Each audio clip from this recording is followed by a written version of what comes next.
the lower control arm of this Porsche.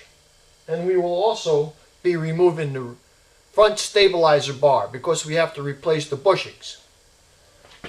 Now, first thing you want to do is take your tire off. And after you take your tire off, you have to get a jack and support the front of the torsion bar cover, which is a real heavy piece of steel. There's not too many ways you can jack up this Porsche because it's like a unibody car. So you got to be very careful. Now, that is only going to be a temporary position hold with this jack because I'm going to take the lower control arm out. I can't have the jack holding it up. Mostly this car is going to be supported by a little jack stand that's right by the rear wheel of this car on the seam. Okay, now here's the thing. You got to use a little jack stand with almost a flat top. You can't use one of these like so. You can't use one of these because this will bend the metal on each side of that seam. That's why it has to be flat. Or if you have one that's flat with just a little, like a half-inch groove in, so the seam fit in, that would be perfect. But we don't have that, so I'm going to have to go with a flat one. I see somebody before me used one of these jacks, and they dented in the whole floor. You got to think. You got to think before you do stuff like this. So, now the first thing we're going to do here, we're going to remove the shock just from the bottom lower control arm. Alright? Now before we even do that though, we're going to remove part of the stabilizer bar that we can get at on this side. Then we're going to have to go to the other side. There's like a little pan underneath the stabilizer bar that has two little bushings on it that hold on to that stabilizer bar. So as soon as you take that pan out, what happens is you have full access to that rear stabilizer bar. Alright? And then you can remove it. Of course you have to drop down the arm a little bit to get that thing out, the stabilizer bar. But you gotta like loosen up that stabilizer bar first. So I'm gonna go ahead and get those bolts off that pan in there that cover that stabilizer bar. And don't forget that has the two bushings in there. So I'm going to reposition this camera so you get down here and see what I'm doing. Now if you look right here, this is the cover that goes over the stabilizer bar. And here's one of the nuts, and here's another one of the nuts. And you see right here is one of the bushings that has to be replaced. They're going to be replaced with polyurethane impregnated with graphite. You get rid of a lot of that mush in this front end. Not that there's really that much though. So I'm going to go ahead and loosen up these couple nuts here and then see if there's any under the center. Then I'm going to have to jack up the other side of the car and do the same thing I'm doing to this side. Now with the stabilizer pan off, I can go ahead and, this stuff you see on here, this wet stuff, I put liquid wrench on those nuts and bolts so they come off a little easier. I had no problem getting them off at all.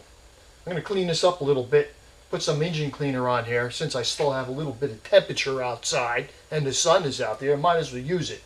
I'll clean this bad boy up a little bit. Then when I come back, I'm going to take off those extra two bolts I got. I got one bolt on each side of that little rubber support that goes around the stabilizer bar. Right? Now, once we get those off, we might be able to slide this bar out. I don't know. We'll have to see.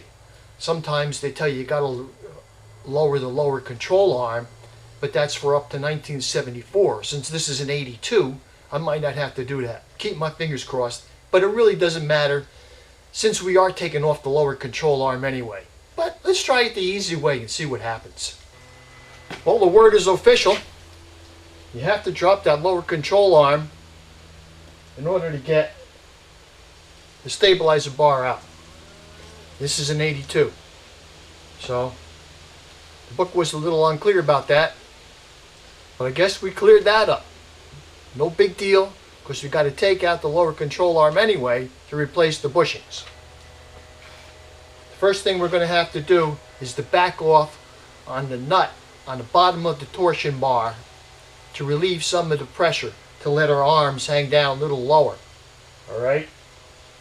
Then, after we do that, then we're going to go ahead and we're going to remove our bottom shock stud bolt. Right? There's a little bolt that goes through there, and when you release that bolt, it's like actually a pin type bolt. It comes out and allows the shock to come up and separate from the lower control arm. Hey, I didn't make it. So we're going to go ahead and take care of that.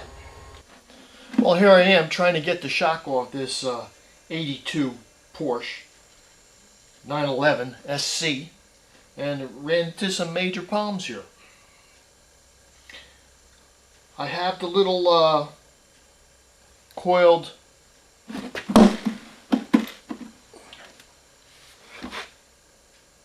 roll pin came out with no problem at all. I also have the little locking pin that came out that holds it in. I got that out without too much problem at all either. The thing looks like it was homemade. So, according to most instruction books, they say you just, take it off now. Well, it don't work like that. Let me tell you. It would not even budge. So, what I did, I got a couple of, I call them pickle forks here.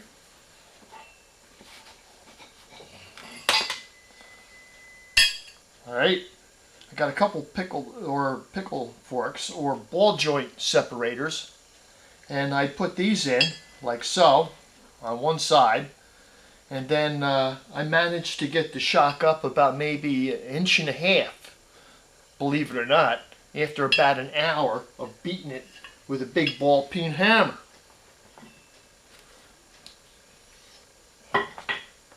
But I still have about 3/4 of an inch that it won't move.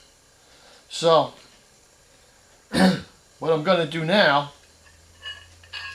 is I'm going to try putting a wedge in from both sides. Alright? Figuring maybe, I'm making the shock lean over or something, and that's why it's getting cocked in there or something. That's the only other thing I could think of. If I hit each one in, this should just pick it up more at a 90-degree angle instead of both on one side, and you're actually moving it on an angle, and maybe that's jamming it in. So I'm going to move the camera in a second here and try to get a shot of it, but it's really tight in here. Don't you just hate it when you see these guys, they take apart cars and they never run into one single problem, and they just kind of skip over the whole thing? Well, guys, that's not me. That's why my videos are different than anybody else's. Now you can see part of that shaft under there.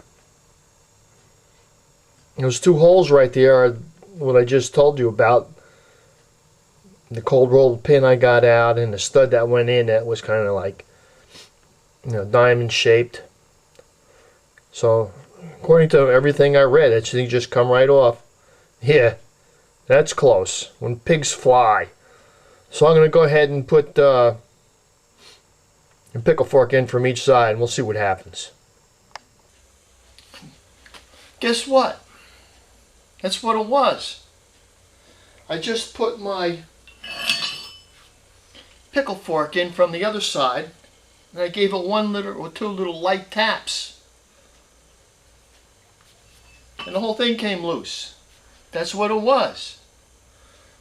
It was cocked in there, and when you were beating on one side all the time, you were jamming it in up on an angle, and as soon as you tapped it from the other side, that straightened it out and released it. So let that be a tip to everybody out there. Don't just always try to pry on one side of a shock, like so, because you're going to cock it. Try to come in on each side and bring it up straight at a 90. Seems to make a big difference, seems to work. So, since I have to change my rubber hose on here, my brake hose, and I got to rebuild my caliper, I might as well take this whole thing out, because I don't want to put extra strain on this tie rod end here, because this whole thing is just like one big assembly. You want to take this whole thing and just get it out and get it out of the way, or else it's going to be a real big pain in the ass, you know, playing with this thing in your face all the time. So I'm going to go ahead and take care of that little stuff first. But it seems like one of the big problems here has just been solved. Now all I have to do is figure out a way to get that lower control arm to move up forward and out of the car. You notice I took the brake caliper off. I was going to rebuild that anyway, so I might as well take it off now. Good thing. That thing was frozen on there. I mean, those pads were frozen to this thing. What can I say? And over here, you notice I disconnected the tie rod. I was half thinking of leaving it on. That thing is so loose, you can't believe it. Good thing I took that off too. Not to mention, this hose, it's almost like as hard as a pretzel. So, I'm sure that when I get that ball joint, I check that out, I'm sure that's going to be shot too. Now, I should be able to just pull this strut right out. I hope. Gonna have to put my foot on top of that lower control arm so it doesn't want to follow it out though. That's the only thing. Believe it or not, I still had a little hard time getting this thing off. I had to go to 3 pickle forks to get it past that last little edge.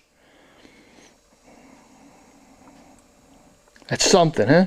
They don't tell you about that in any repair book. I was reading a thing on the web yesterday about somebody else attempting this job, and it seemed like he gave up. I don't know. He never posted that he got it fixed, but I got to check out this ball joint now. This is, of course, I ruined the boot on it getting it off, and I just hope that it's shot. This way I won't be pissed off at myself.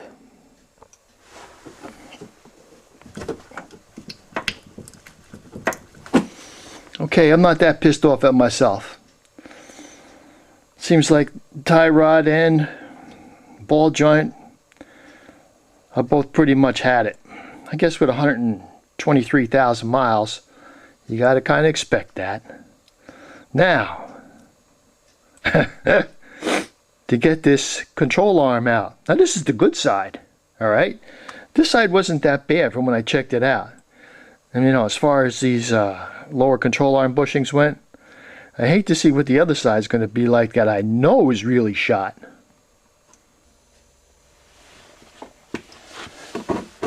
This one section right here, it looks like there's a bushing actually welded right to this, and there's a bolt under here that goes right up into the body. Alright, so if we take this bolt out, supposedly this whole thing just should slide forward once this bolt is out. Now, according to the book, you got to take whatever's in the book with a grain of sand, but you're not supposed to support this because, you know, you could bend it when you're taking this arm out. So I was just using the jack for a little extra stability on here, but I pushed it back out of the way. So I'm going to go ahead and take this one bolt out on the bottom, and so hopefully this lower control arm should just go that way. Yeah, after I took that bolt out, I was able to just pull that whole thing forward and the whole thing just slid right out with that little tiny housing there on the back that the bolt went through, like I thought what was going to happen. They tell you you're not supposed to support this thing, but I put my jack about a ½ inch below it. I was afraid the whole housing was going to just fall down. So luckily it only dropped about a half or 3/4 of an inch. But the jack was there just in case. You never know. Maybe the bolt on the other side was broken or something. You know, you never know. So I'm going to start to disassemble this lower control arm. That's going to be on another video. I'm going to be putting in polyurethane bushings to replace these.